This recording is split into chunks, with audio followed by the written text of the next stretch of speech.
Good morning बच्चों। कल मैंने आपको एक लेसन दिया था पढ़ने को, सरकार क्या है। उम्मीद है आपने पढ़ा होगा। आज हम इसके कुछ महत्वपूर्ण बिंदुओं पर चर्चा करेंगे। कल ही आप बहुत बड़ा लेसन लंबा उसमें देख चुके हो, इसीलिए आज हम इसके मुख्य बिंदुओं पर चर्चा करेंगे। तो सरकार शब्द से आप क्या समझते हैं? आप सुनते होंगे कि सरकार है।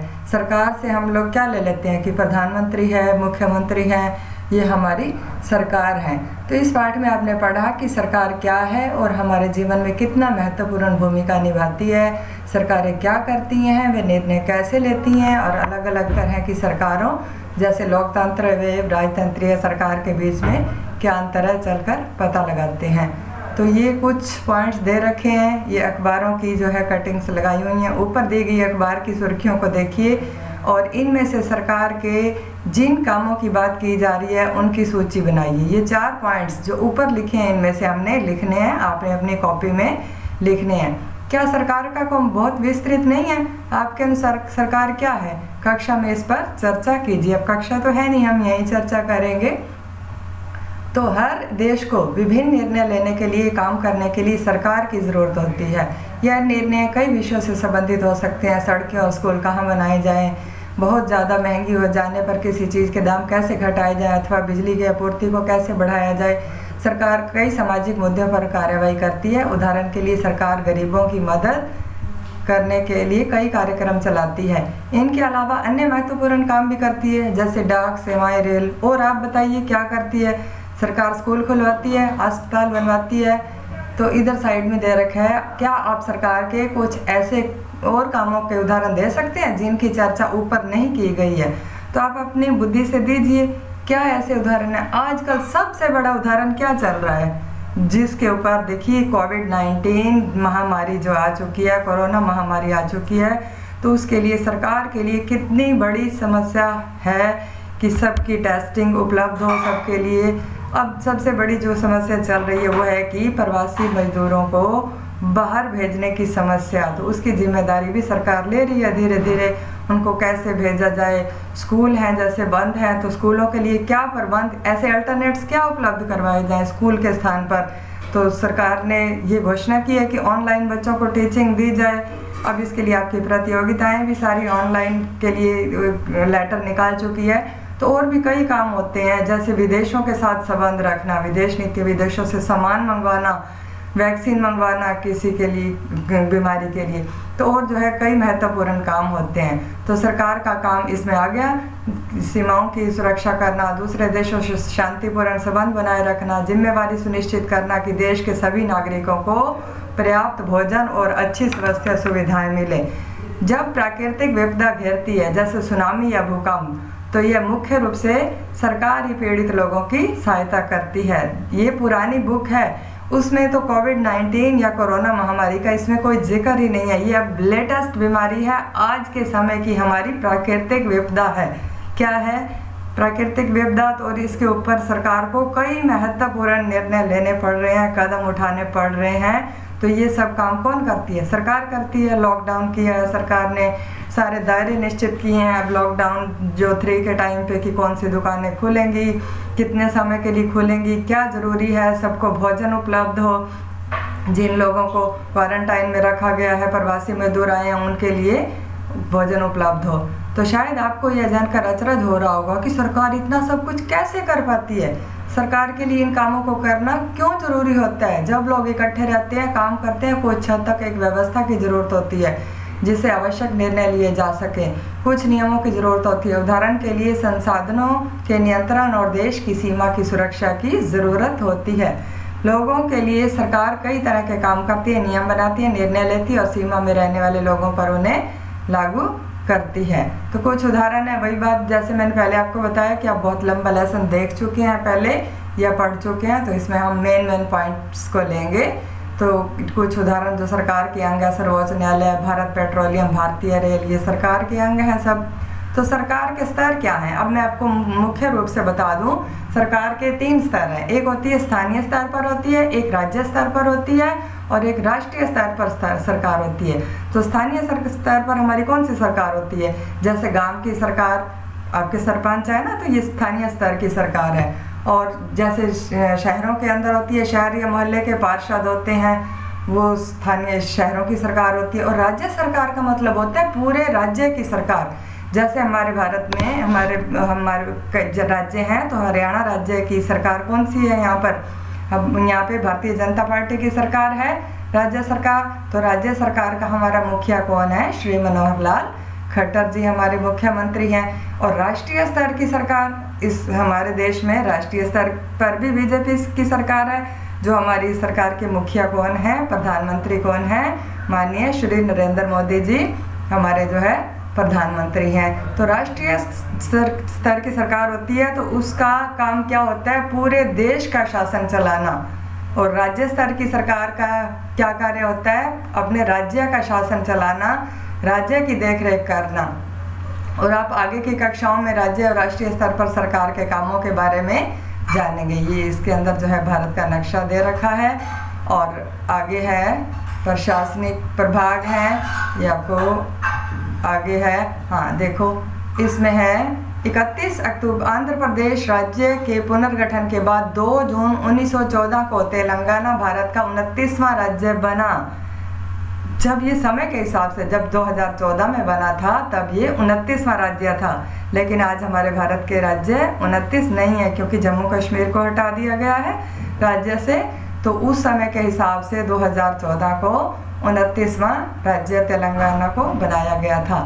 उसके बाद दे रखा 31 अक्टूबर 2019 से जम्मू और कश्मीर राज्य 2 अलग अलग केंद्र शासित प्रदेशों में बांटा। इसमें आगे ना बोला, जो मैं कह रही थी 31 अक्टूबर 2019 से जम्मू और कश्मीर 2 अलग अलग केंद्र शासित प्रदेशों में बांटा गया है। जम्मू और कश्मीर तथा लद्दाख, इनको अब केंद्र शासित राज्यों में ले लिया गया है। अब हम देखेंगे कि सरकार एवं कानून, तो कानून कौन बनाता है? सरकार बनाती है। क्यों बनाती है? ताकि हमारी व्यवस्था ना बिगड़े, सभी कानून के अनुसार चलें। सरकार के पास कानून बनाने की ताकत होती है और मानना भी पड़ता है। जैसे कि एक कानून है, लाइसेंस होना जरूरी है गाड़ी चलाने के लिए। अगर कोई बिना लाइसेंस के गाड़ी चलाता है तो उसे जेल की सजा काटनी पड़ेगी या जुर्माना भरना पड़ेगा। नहीं तो कोई भी अनट्रेंड व्यक्ति यूं ही चलाने लग जाए, जिसे ज्ञान ही ना हो गाड़ी चलाने का, तो एक्सीडेंट्स हो जाएंगे। तो लोकतंत्र में लोग सरकार को यह शक्ति देते हैं। अपने आप तो नहीं शक्ति मिलती ना, लोगों द्वारा चुन के सरकार जाती है। लोकतांत्रिक सरकार और राजतंत्र सरकार में अभी अंतर भी पढ़ेंगे। तो वो कैसे चुनी जाती है? ऐसा चुनाव के माध्यम से करते हैं, अपनी पसंद के नेता को वोट देकर चुनते हैं। एक बार जब चुन लिए जाते हैं तो लोग सरकार, यही सरकार बनती है। लोकतंत्र में सरकार को अपने निर्णय उठाए गए कदमों के आधार पर बताना होता है और सफाई देनी होती है। जो भी निर्णय लिए जाते हैं उनके बारे में जनता को बताना पड़ता है, सफाई देनी होती है। और दूसरी तरह की सरकार कौन सी होती है? जिसे राजतंत्रीय सरकार कहते हैं, जिसका मुखिया कौन होता है? चुना हुआ प्रतिनिधि नहीं होता, राजा या रानी होता है, जो पैतृक आधार पर चुना जाता है। जैसे राजा का बेटा राजा ही बन जाता है। तो राजा के पास सलाहकारों का एक छोटा सा समूह होता है, जिससे विभिन्न मुद्दों पर चर्चा करता है और अंतिम निर्णय लेने की शक्ति उसी के पास रहती है। लोकतंत्र के समान राजतंत्र में राजा या रानी को अपने निर्णय के आधार नहीं बताने पड़ते और न ही अपने निर्णयों की सफाई देनी पड़ती है। जो उसने कानून बना दिया वो बना दिया राजा ने, उस पर कोई चुनौती नहीं होती, वो लागू होते हैं। तो सरकार जो कार्रवाई कर सकती है, उसके अलावा अगर लोगों को लगे कि किसी कानून का ढंग, ये हम देखिए ये पॉइंट हमारा रह गया था कि जो लोकतांत्रिक सरकार जो कार्रवाई कर सकती है, उसके अलावा अगर लोगों को लगे कि किसी कानून का ढंग से पालन नहीं हो रहा तो वे कुछ कदम उठा सकते हैं। ये लोकतांत्रिक सरकार का है। उदाहरण के लिए किसी व्यक्ति को लगता है कि धर्म या जाति के कारण उसे किसी नौकरी में नहीं लिया जा रहा, तो न्यायालय में जा सकता है और दावा कर सकता है कि कानून का पालन नहीं हो रहा। तब न्यायालय आदेश देगा कि क्या कदम उठाने की जरूरत है। और राजतंत्र सरकार में क्या होता है? राजा खुद ही निर्णय लेते हैं, न्यायाधीश भी वो खुद ही होता है। तो अब सरकार के प्रकार क्या क्या है? सरकार को निर्णय और कानून का पालन करवाने, उन्हें बाध्य करवाने की शक्ति कौन देता है? इस प्रश्न का उत्तर इस बात पर निर्भर करता है कि देश में कैसी सरकार है। जिस तरह की सरकार है वैसे ही निर्णय होते हैं। तो अब हमने कुछ प्रश्न हैं, इनके जवाब आप दो, मैं आपको अपना विचार देती हूँ। लोकतंत्र में लोगों की भागीदारी उन निर्णयों को लेने में महत्वपूर्ण है जो उसको प्रभावित करते हैं। क्या आप इससे सहमत है? तो अपने जवाब के 2 कारण लिखो। हाँ जी, ये तो बिल्कुल सहमत है। लोगों की भागीदारी उन निर्णयों को लेने में महत्वपूर्ण है जो उनको प्रभावित करते हैं। कि हमें कई बार लगता है कि ऐसा होना चाहिए, तो उस पर हम अपने विचार रख सकते हैं, विपक्ष भी अपने विचार रखता है, जनता भी रखती है, तो वो इसी तरह के निर्णय लिए जाते हैं। अगला पॉइंट है, आपको यहाँ जिस प्रकार की शासन व्यवस्था है आपके यहाँ, उसके स्थान पर आप कैसी शासन व्यवस्था चाहेंगे और क्यों चाहेंगे। हमारे यहाँ पर कौन सी शासन व्यवस्था है? लोकतांत्रिक शासन व्यवस्था है, तो हम तो चाहेंगे लोकतांत्रिक शासन व्यवस्था हो जिसमें निर्णय पक्षपात पूर्ण ढंग से ना लिए जाएं, निष्पक्ष रूप से निर्णय लिए जाएं और आम जनता की, एक समुदाय की नहीं, पूरी जनता की, पूरे देश के हितों को ध्यान में रखते हुए निर्णय लिए जाएं, ऐसी सरकार शासन चाहेंगे। नीचे दिए गए कथनों में जो गलतियां उनमें सुधार करके लिखिए। राजतंत्र में देश के नागरिकों को अपनी पसंद का नेता चुनने की छूट होती है, ये क्या सही है? नहीं। मैंने आपको पहले बताया कि राजतंत्र ऐसी सरकार है जिसमें राजा या रानी का शासन होता है, राजा का बेटा ही राजा बन जाता है, तो अपने पसंद का नेता हम नहीं चुनते, जो होता है उसे ही मानना पड़ता है। अगला है, लोकतंत्र में राजा के पास देश पर शासन करने की संपूर्ण ताकत होती है। लोकतंत्र में राजा नहीं होता है, ये गलत है पॉइंट। शासन नहीं करता है, जब बल्कि वो सेवक होता है, उस प्रधानमंत्री चुने जाते हैं। एक लोकतांत्रिक सरकार होती है, संपूर्ण देश पर वो शासन नहीं करता है, बल्कि बहुमत से निर्णय लिए जाते हैं। अगला पॉइंट है, राजतंत्र में राजा या रानी द्वारा लिए गए निर्णयों पर लोग प्रश्न उठा सकते हैं। क्या ये ठीक है? नहीं, ये गलत है। राजतंत्र में लोगों के पास ये शक्ति नहीं होती कि राजा ने जो निर्णय ले लिया है उस पर कोई प्रश्न उठा सके। अब लोकतांत्रिक सरकार क्या है? भारत एक लोकतांत्रिक सरकार है। लोकतांत्रिक क्या होता है? लोकतांत्रिक व्यवस्था लाने के लिए हमने बड़ी लंबी लड़ाई लड़ी है। पहले तो राजतांत्रिक सरकार थी हमारी, जब हमारा देश आज़ाद होने से पहले, संविधान लागू होने से पहले हमारे भी राजतंत्र की सरकार थी। तो अब हमारी लोकतंत्र की सरकार है लंबे संघर्ष के बाद। तो लोकतंत्र में क्या होता है कि मूलभूत विचार है कि लोग नियमों को बनाने में भागीदार बनकर खुद ही शासन करें। आज के समय में लोकतांत्रिक सरकार को प्रतिनिधि लोकतंत्र कहते हैं। प्रतिनिधि लोकतंत्र क्या होता है? प्रतिनिधि लोकतंत्र होता है, देखिए हम सीधे तो शासन में भाग ले नहीं सकते, हम चाहें कि हम खुद कानून बनाएंगे, ऐसा नहीं है। हम कहें कि लोकतंत्र है, हमें खुद बनाने हैं कानून, नहीं। इतना बड़ा देश है हमारा कि हर व्यक्ति कानून नहीं बना सकता, कानून बनाने की प्रक्रिया में भाग नहीं ले सकता। हमें उसके लिए क्या करना होता है कि हम अपने प्रतिनिधि चुन के भेज देते हैं संसद में, और MLAs और MPs हम चुनकर भेजते हैं, तो उसके बाद वो प्रतिनिधि ही निर्णय लेते हैं। तो इसलिए प्रतिनिधि लोकतंत्र हमारा माना जाता है। ये देखिए, मतदान के समय उंगली पर निशान लगाया जाता है ताकि वो एक वोट दे सके, दृश्य दे रखा है। आगे है, सारी जनता के लिए निर्णय लेते हैं जो लोकतांत्रिक सरकार होती है। आजकल कोई भी सरकार अपने आप को तब तक लोकतांत्रिक नहीं कह सकती जब तक देश के सभी वयस्क नागरिकों को वोट देने का अधिकार न हो। तो सार्वभौमिक वयस्क मताधिकार प्रणाली क्या है? सभी लोगों को जो वयस्क हैं, 18 साल से ऊपर हैं, उन नागरिकों को वोट देने का अधिकार वयस्क मताधिकार प्रणाली है। तो पहले ऐसा नहीं था। पहले समय में औरतों और गरीबों को चुनाव में भाग लेने का अधिकार नहीं था। जो पढ़े लिखे थे या संपत्ति वाले थे उनको वोट देने का अधिकार था। इसका मतलब था कि औरतों, गरीबों और अशिक्षितों को वोट देने का अधिकार नहीं था। तो ऐसी स्थिति में देश के नियम उन्हीं के सारे चलते थे जो ये गिने चुने पुरुष बनाते थे। तो भारत में आज़ादी से पहले बहुत ही कम लोगों को वोट देने का अधिकार था। तो गांधी जी ने ये मांग उठाई और विरोध किया। उन्होंने 1931 में यंग इंडिया पत्रिका में लिखते हुए कहा कि मैं यह सहन नहीं कर सकता जिसके पास संपत्ति है वो वोट दे, लेकिन वह आदमी जिसके पास चरित्र है पर संपत्ति या शिक्षा नहीं है वह वोट नहीं दे सकता।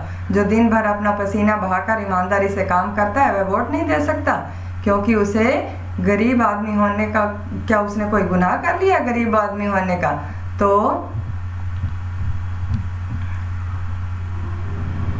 आगे, हाँ जी, महिला मताधिकार आंदोलन के बारे में हम पढ़ेंगे। संसार में कहीं भी सरकारों ने स्वेच्छा से अपनी शक्ति लोगों के साथ नहीं बांटी है। पूरे यूरोप और अमेरिका में महिलाओं और गरीबों में सरकार के कार्यों में भागीदारी के लिए संघर्ष करना पड़ा था। महिला मताधिकार के लिए किए गए संघर्ष में प्रथम विश्व युद्ध के दौरान मजबूती पकड़ी और महिला मताधिकार आंदोलन कहते हैं, अंग्रेजी में सफ्रेज मूवमेंट कहते हैं। सफ्रेज का मतलब होता है वोट देने का अधिकार। युद्ध के दौरान बहुत से पुरुष लड़ाई में थे, इसलिए महिलाओं को उन कामों को करने के लिए बुलाया जाता था जो पहले पुरुषों के काम माने जाते थे। जब महिलाओं ने विभिन्न प्रकार के काम और उनकी व्यवस्था को करना शुरू किया तो यह देखकर बड़ा आश्चर्य हुआ कि उन्हें महिलाओं और उनकी क्षमताओं के बारे में इतनी गलत रूढ़िबद्ध धारणाएं बना रखी थी कि महिलाएं काम नहीं कर सकती। इस तरह महिलाओं को निर्णय लेने में समान रूप से योग्य मान जाने लगा और महिला मताधिकार आंदोलन के साथियों ने सभी महिलाओं को वोट देने के अधिकार की मांग की और उनकी आवाज़ सुनी जाए, इसके लिए उन्होंने जगह जगह अपने आप को लोहे की जंजीरों से बांधकर प्रदर्शन किया।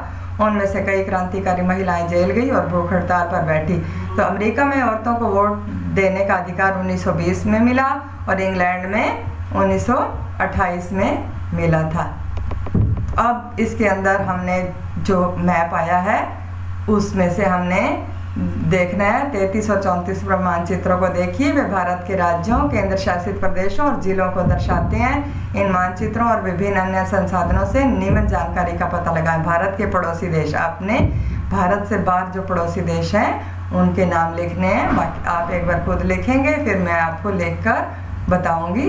अपने ज़िले और उसके पड़ोसी ज़िलों के नाम लिखो। अपने ज़िले से राष्ट्रीय राजधानी के लिए जाने वाले मार्ग। अब हम देखिए ये तालिका है, इसमें हमने बताना है। नीचे दी गई तालिका में कथन पर नज़र दौड़ाइए। क्या आप पहचान सकते हैं कि वे सरकार के किस स्तर से संबंधित है? उसके आगे निशान लगाइए। सरकार के 3 स्तर मैंने बताए हैं आपको, स्थानीय स्तर और उसके बाद राज्य स्तर और राष्ट्रीय स्तर की। अब भारत सरकार का रूस के साथ मैत्री संबंध बनाने का निर्णय, भारत सरकार का रूस के साथ मैत्री, अब एक देश का दूसरे देश के साथ है तो वो राष्ट्रीय स्तर की सरकार करेगी। ये तो नहीं आप कह सकते कि हमारा सरपंच करेगा, तो पहले में राष्ट्रीय स्तर। पश्चिम बंगाल सरकार का सारे सरकारी स्कूलों में कक्षा 8 में बोर्ड की परीक्षा लेने का निर्णय तो पश्चिम बंगाल सरकार का है। एक प्रदेश का है तो राज्य सरकार का निर्णय होगा।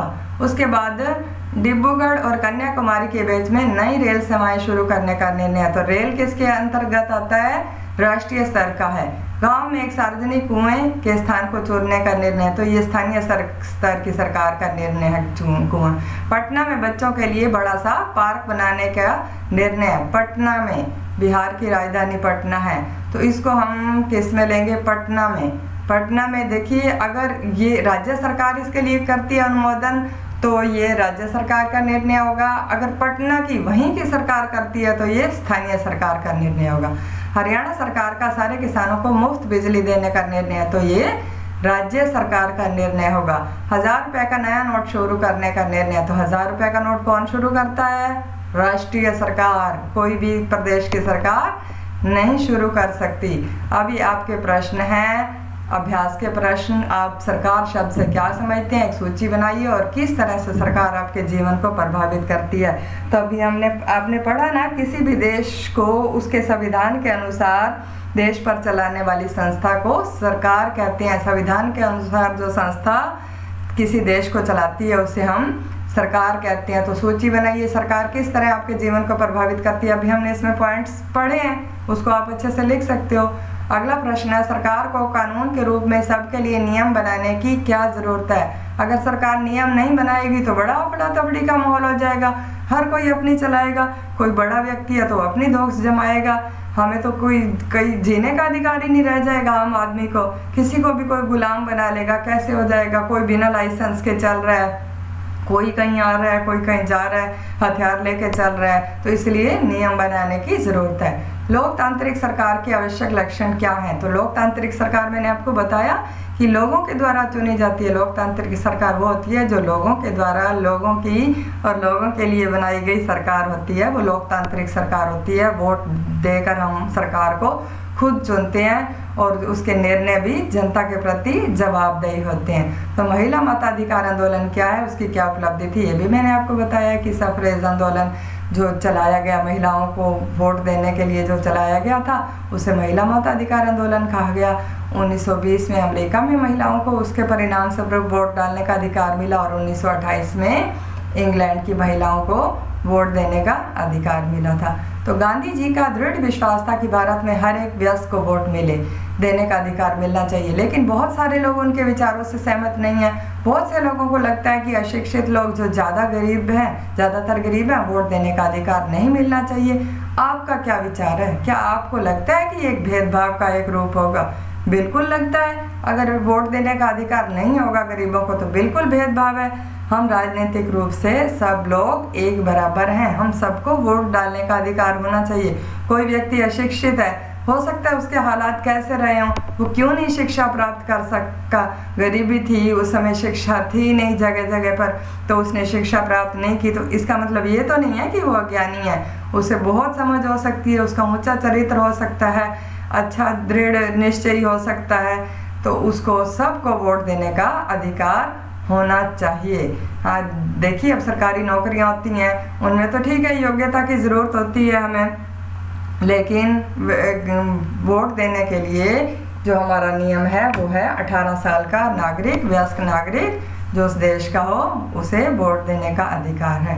तो अब आपको इन प्रश्नों के उत्तर लिखने हैं बेटा कॉपी में, और उसके बाद याद भी करने हैं। तो आप इसको दोबारा से इस लेसन को अच्छे से पढ़ेंगे और इससे दोहराएंगे, और 2 दिन इसके पर लगाने हैं, प्रश्न उत्तर भी लिखने हैं और इसे याद भी करने हैं। Thank you.